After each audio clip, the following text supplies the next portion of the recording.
Hello everyone, अगर आपने इस सीरीज के पिछले पार्ट्स नहीं देखे हैं तो आई सजेस्ट कि आप उन्हें पहले देख लीजिए, जिनका लिंक आपको आई बटन और डिस्क्रिप्शन पर मिल जाएगा।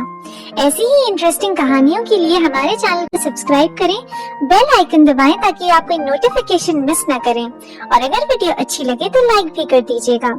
एपिसोड 2 की शुरुआत में हम देखते हैं कि वैंग सो सू को घोड़े पर बिठाकर थोड़ा आगे तक लेकर जाता है, लेकिन फिर वो उसे घूर कर देखता है और घोड़े से नीचे फेंक देता है। गुस्से में आकर सू से कहती है कि ये तुम्हें मैं क्या कोई बैग या बुरा नजर आ रही हूँ जो तुमने मुझे इस तरह नीचे फेंक दिया है। वैंग सो उसे इग्नोर करके वहाँ से जाने लगता है कि वो उसे फिर से रोक कर कहती है कि तुम इंसान हो, ये पैजामा तुम्हें समझ भी नहीं आता है कि इतना छोटा रोड है और तुम हो कि इस तरह से घोड़ा दौड़ाए जा रहे हो। वैंग सो को उसकी बातें काफी ज्यादा अम्यूजिंग लग रही थी, लेकिन फिर भी वो उसे इग्नोर करके वहाँ से चला जाता है। जब वो वहाँ से जाता है तो सू पीछे से चिल्लाती है कि कोई पुलिस को बुलाओ, इसको अरेस्ट करवाओ। लेकिन तभी एक औरत उसके पास आकर उसे बताती है कि ये राजकुमार है। सू के दिमाग में ये बात आने लगती है कि हे भगवान, इस राजा के और न जाने कितने बेटे हैं। महल में कोई इम्पोर्टेंट रिचुअल होने वाला था और इसी सिलसिले में सारे राजकुमार और राजकुमारी प्लानिंग कर रहे थे। तभी यहाँ पर वैंग सो आता है, जिसे देखकर योन कुछ ज्यादा ही खुश हो जाती है, जबकि थर्ड प्रिंस का मुंह बन जाता है। एथ प्रिंस उसे हमेशा की ही तरह वार्मली वेलकम करता है और यहाँ हम पहली बार 13th प्रिंस को वैंग सो को पॉजिटिवली अप्रोच करते हुए देखते हैं। लेकिन वैंग सो किसी तरह का कोई जवाब नहीं दे रहा था, जिसकी वजह से उसके छोटे भाई उससे डरकर एक कोने में दबक कर बैठ गए थे। ये सभी बातें कर रहे थे कि तभी वहाँ पर महल की दासियाँ रिफ्रेशमेंट लेकर आती हैं और इनके पीछे पीछे सू भी आती है, जो अपना चेहरा छुपाए घूम रही थी, क्योंकि उसे पता चल गया था कि जिससे थोड़ी देर पहले उसने पंगा लिया है वो 4th प्रिंस है और कहीं वो उसकी पकड़ में न आ जाए। लेकिन सू पर 10th प्रिंस की नजर पड़ती है और वो उससे पूछता है कि क्या मैंने तुम्हें कहीं देखा है, जिस पर सू कहती है नहीं आपने मुझे कहीं नहीं देखा है। लेकिन फिर भी 10th प्रिंस उसे घूरे जा रहा था। सू पूरी कोशिश कर रही थी कि 10th प्रिंस उसे पहचान न पाए, लेकिन वो उसे तुरंत ही पहचान लेता है कि ये वही लड़की है जो उसके प्राइवेट स्विमिंग पूल में पानी में से निकल आई थी। वो इस बात से साफ इनकार करती है और वहाँ से तुरंत ही भाग जाती है। उसके जाने के बाद 13th प्रिंस कहता है कि ये लड़की काफी ज्यादा बदल गई है। पहले ये कितनी वेल मैनर्ड हुआ करती थी और अब देखो गलतियों पे गलतियाँ की जा रही है। सू को मना कर देने के बावजूद भी 10th प्रिंस को पूरा यकीन था कि सू ही वो लड़की है जिसे उसने पूल में देखा था, और इसी वजह से वो उसके वहाँ से जाने के बाद उसका पीछा कर रहा था। वो उसे ढूंढ रहा था और ढूंढते ढूंढते वो सर्वेंट्स क्वार्टर तक पहुँच जाता है, जहाँ वो रेयोन को कपड़े बदलते हुए चुपके देख लेता है। अब उसकी ये हरकत सू देख लेती है। वो 10th प्रिंस का रास्ता रोककर खड़ी हो जाती है और उससे कहती है कि उसे रियोन से माफी मांगनी चाहिए, क्योंकि उसने जो किया वो बहुत ही गलत था। जिस पर 10th प्रिंस कहता है कि मैं प्रिंस हूँ, मैं किसी से कोई माफी नहीं मांगता। लेकिन अब भाई सू ठहरी 21st सेंचुरी की लड़की, वो इतनी आसानी से उसे कहाँ बख्शने वाली थी। सू उसे वहाँ से जाने से रोकती है, जिसके चलते 10th प्रिंस के हाथों सू को धक्का लग जाता है और वो नीचे गिर जाती है। अब फिर क्या था, इन दोनों में ऐसी लड़ाई होती है कि दोनों एक दूसरे के बाल पकड़ लेते हैं। वो कहता है तुम पहले छोड़ो, वो कहता है नहीं तुम पहले छोड़ो, तुम पहले छोड़ो, नहीं तुम पहले छोड़ो। दोनों एक दूसरे को चक्री की तरह घुमाए जा रहे थे। सीने उसकी इतनी बुरी हालत कर दी थी कि वो बेचारा काला नीला पड़ गया था। जब बाहर से सबको लड़ाई की आवाज आती है तो वो सभी बाहर आते हैं और 10th प्रिंस को पिटते हुए देखकर उसके छोटे भाई उसके खूब मजे ले रहे थे। सो अभी भी 10th प्रिंस को मारे जा रही थी कि तभी 4th प्रिंस वहाँ आकर उसका हाथ पकड़ लेता है और वैंग सो का चेहरा देखकर सू भी रुक जाती है। और यहाँ हम पहली बार देख पाते हैं कि वैंग सू की तरफ एक अट्रैक्शन महसूस कर रहा है। ये सारा तमाशा खत्म होने के बाद सू वैंग सो से कहती है कि क्या तुम्हें नहीं लगता कि तुम्हें भी मुझसे माफी मांगनी चाहिए, तुमने मुझे किस तरह से नीचे पटक दिया था। जिस पर वैंग सो उससे कहता है कि तुम होती कौन हो, तुम्हारी जगह क्या है कि मैं तुमसे माफी मांगू। जिस पर सू उससे कहती है कि चलो मेरी कोई जगह नहीं है, लेकिन तुम तो राजकुमार हो, तुम तो ऊंची पोजीशन पे हो, और क्या तुम्हें नहीं पता कि जितनी ऊंची पोजीशन पर हम होते हैं उतनी ही ज्यादा जिम्मेदारियाँ हमारी होती हैं। तो क्या तुम अपनी हरकतों के लिए जिम्मेदार नहीं हो और क्या तुम्हें मुझसे माफी नहीं मांगनी चाहिए। वैंग सो उससे कहता है कि मैं तुमसे माफी मांगने के लिए तैयार हूँ, लेकिन तुम जानते हो कि अगर मैं तुमसे माफी मांगूंगा तो उसके बाद तुम्हें मरना पड़ेगा।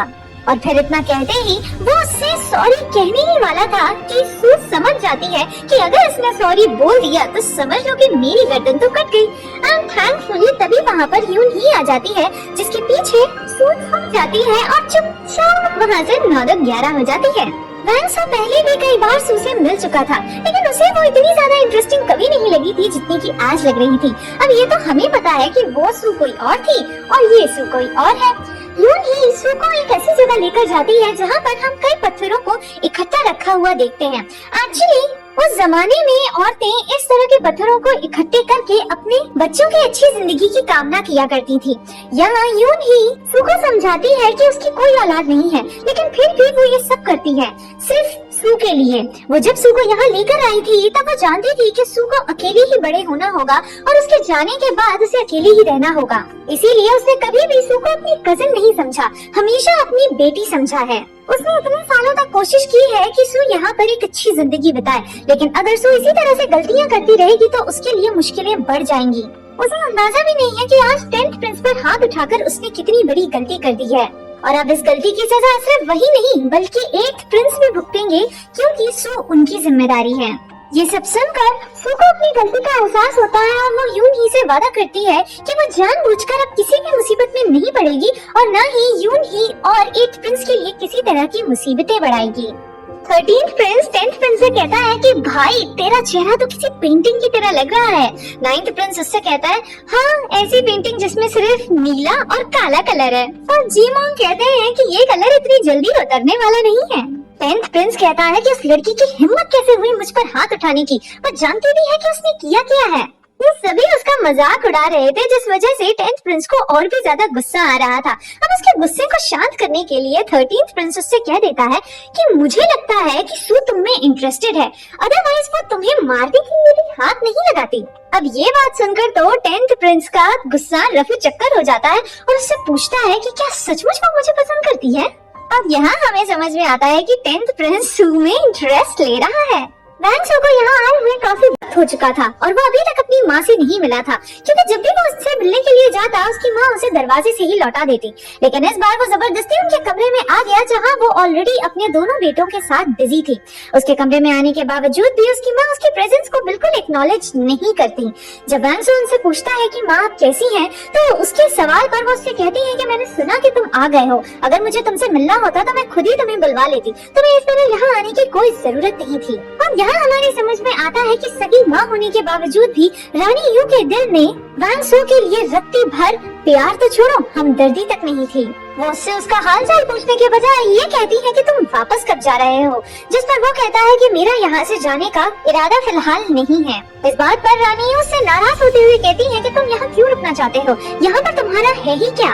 यहाँ पर हम 3rd प्रिंस को भी वैंग सो का मजाक उड़ाते हुए देखते हैं, लेकिन वैंग सो सब कुछ चुपचाप सुन रहा था। वो अपनी माँ के लिए एक हेयर पिन तोहफे के तौर पर लेकर आया था, लेकिन जब वो देखता है कि 14th प्रिंस भी अपनी माँ के लिए बहुत ही महंगा हेयर पिन लाया है तो उसे वो गिफ्ट देने की हिम्मत नहीं होती। उसके वहाँ से जाने के बाद रानी यू अपने बड़े बेटे से कहती है कि रिचुअल खत्म हो जाने के बाद वैंग सो का यहाँ से जाने का इंतजाम करो, मैं इस लड़के को अपनी नजरों के सामने कुछ मिनट भी बर्दाश्त नहीं कर सकती। यहाँ पर जो कुछ हो रहा था सू उससे काफी ज्यादा परेशान हो गई थी। वो डेस्परेटली अपनी पुरानी जिंदगी में वापस लौटना चाहती थी, इसीलिए वो डिसाइड करती है कि वो जहाँ से आई थी वहीं जाएगी, यानी कि राजकुमारों के प्राइवेट पूल में। वैंग सो अपना मास्क उतार कर उसी पूल में नहाने के लिए उतरता है। वो अपनी माँ के बर्ताव से काफी ज्यादा हर्ट था। वो पूल में उतरा ही था कि तभी सू उसमें से फिर से बाहर निकलती है और उसकी आंखों के सामने वैंग सो का बिना मास्क का चेहरा था, जिससे कि वो उसके चेहरे के स्कार को देख लेती है। वैंग सो पहले तो अपना चेहरा छुपाता है, लेकिन फिर उसे गुस्सा आता है और वो सू की गर्दन पकड़कर उससे कहता है कि उसने जो अभी अभी देखा, अगर उसने ये बात किसी को भी बताई तो उसके साथ अच्छा नहीं होगा। वो उसे धमकी देकर वहाँ से चला जाता है। वहाँ से जाने से पहले सू नोटिस करती है कि वहाँ पर कोई हेयर पिन रखा हुआ है। ये वही हेयर पिन था जो वैंग सो अपनी माँ के लिए लेकर आया था। वो पिन कहीं खो ना जाए, इसी वजह से सू उस पिन को अपने पास रख लेती है। जब वो वापस लौटती है तो देखती है कि उसकी बहन और 8th प्रिंस उसके लिए काफी परेशान हो रहे थे, क्योंकि वो कहीं मिल नहीं रही थी। सू नॉन से वैंग सो के बारे में पूछती है। वो उससे पूछती है कि आखिर ऐसा क्या है जिस वजह से सभी वैंग सो से इतना ज्यादा डरते हैं। रियोन उसे बताती है कि बचपन में अडॉप्शन के नाम पर ही वैंग सो को यहाँ से दूर भेज दिया गया था। वो जिस जगह पर था वहाँ पर एक भी वुल्फ नहीं है, क्योंकि उन सभी को वैंग सो ने मार डाला है। वो बहुत ही ज्यादा खतरनाक है और उस इंसान को कभी नहीं छोड़ता जो उसके चेहरे का स्कार देख ले। अब इस बात से तो सू को इस बात का एहसास हो जाता है कि आज तो वो बाल बाल बच गई है। दूसरी तरफ हम रानी यू और थर्ड प्रिंस को फिर से क्राउन प्रिंस को मारने की साजिश करते हुए देखते हैं और यहाँ हमें समझ में आता है कि महल में होने वाले रिचुअल के दौरान ही ये अपनी प्लानिंग को अंजाम देंगे। महल में होने वाले रिचुअल के लिए रानी यू काफी ज्यादा एक्साइटेड थी और यहाँ हम पहली बार रानी हुआंग वो, जो कि राजा की दूसरी पत्नियों में से एक है, को देखते हैं। ये ही 8th प्रिंस की माँ है और राजकुमारी की भी। यहाँ हमारी समझ में आता है कि ये दोनों रानियां एक दूसरे के मुंह पर तो एक दूसरे से मीठी मीठी बातें करती हैं, लेकिन दिल ही दिल में एक दूसरे के लिए जहर लेकर बैठी हैं और यही हाल यॉन का भी है। सारे राजकुमार रिचुअल की प्रिपरेशंस में मसरूफ हो जाते हैं। यहाँ पर 10th प्रिंस 8th प्रिंस से पूछता है कि क्या इस रिचुअल में तुम्हारी पत्नी और उसकी कजिन सू भी आएगी। उसकी ये बात सुनकर उसके छोटे भाई उसका मजाक उड़ाते हैं कि तुम्हें सू की इतनी क्या पड़ी है, उसके हाथों फिर से मार खानी है क्या। अब इस बात को लेकर इन दोनों भाइयों में शरारत वाली लड़ाई शुरू हो जाती है और इन दोनों को देखकर वैंग सो के चेहरे पर हंसी आ जाती है। लेकिन थोड़ी ही देर बाद उसे ध्यान आता है कि भाई वो वैंग सो है, उसे सबके सामने मुस्कुराना थोड़ी ही है। ये रिचुअल मास्क पहनकर किया जाने वाला था और यहाँ हमारी समझ में आता है कि थर्ड प्रिंस इसी बात का फायदा उठाने वाला है। लेकिन रिचुअल से पहले हम देखते हैं कि क्राउन प्रिंस और वैंग सो ने एक दूसरे की जगह बदल ली थी, यानी कि क्राउन प्रिंस की जगह अब वैंग सो जाएगा और वैंग सो की जगह पर क्राउन प्रिंस जाएगा, ताकि अगर क्राउन प्रिंस पर किसी तरह का हमला हुआ भी तो वैंग सो उसे संभाल ले। रिचुअल शुरू होता है, जहाँ पर शुरुआत में तो किसी को कुछ ज्यादा समझ में नहीं आता, लेकिन जैसे जैसे प्रोग्राम आगे बढ़ता है तो कलाकारों की तलवारबाजी कुछ ज्यादा ही तेज हो जाती है और फाइनली एक आदमी वैंग सो पर हमला करता है। लेकिन वैंग सो पूरी तरह से तैयार था, इसीलिए वो उसे एक झटके में ही खत्म कर देता है। सभी को ये लगा था कि ये हमला क्राउन प्रिंस पर हुआ है और इसी बात से राजा भी टेंशन में आ जाते हैं। लेकिन जब वो देखते हैं कि नकाब के पीछे वैंग सो है तो वो उससे एक बार भी ये नहीं पूछते कि तुम कैसे हो, उल्टा खड़े होकर ये चिल्लाने लगते हैं कि क्राउन प्रिंस कहाँ है, क्राउन प्रिंस कहाँ है। इस बात से वैंग सो को बहुत ही ज्यादा बुरा लगता है, क्योंकि आखिर वो भी तो उन्हीं का बेटा था। क्या बिगड़ जाता उनका अगर वो एक बार पूछ लेते कि बेटा तुम ठीक तो हो। क्राउन प्रिंस अपने पिता को इस अदला बदली की सफाई देने लगता है। वैंग सो ये सब कुछ बर्दाश्त नहीं कर पा रहा था और वो नहीं चाहता था कि कोई उसके आंसू देखे, इसीलिए वो हमलावरों के पीछे जाने का बहाना बनाकर वहाँ से निकल जाता है। वो हमलावर जहाँ से भाग रहे थे उन्हें भागते हुए सू देख लेती है और वो भी उनका पीछा करती है।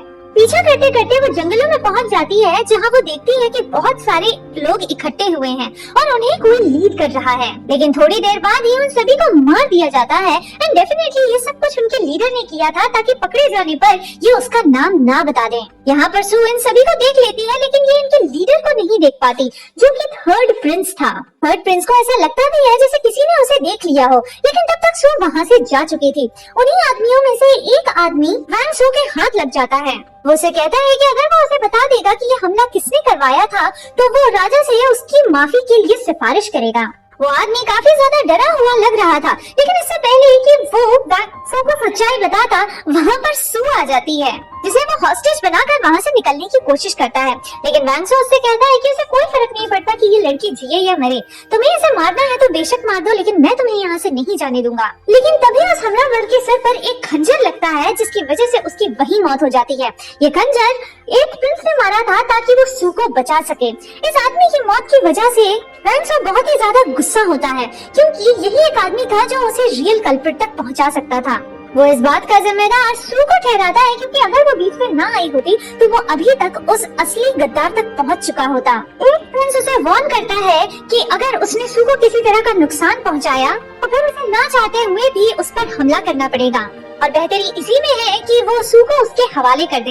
लेकिन वैंग सो को उसे देने से इनकार कर देता है और हम इन दोनों भाइयों में पहली बार इतनी तनातनी होते हुए देखते हैं, और वो भी सू की वजह से। और इसी के साथ ये एपिसोड यही खत्म हो जाता है।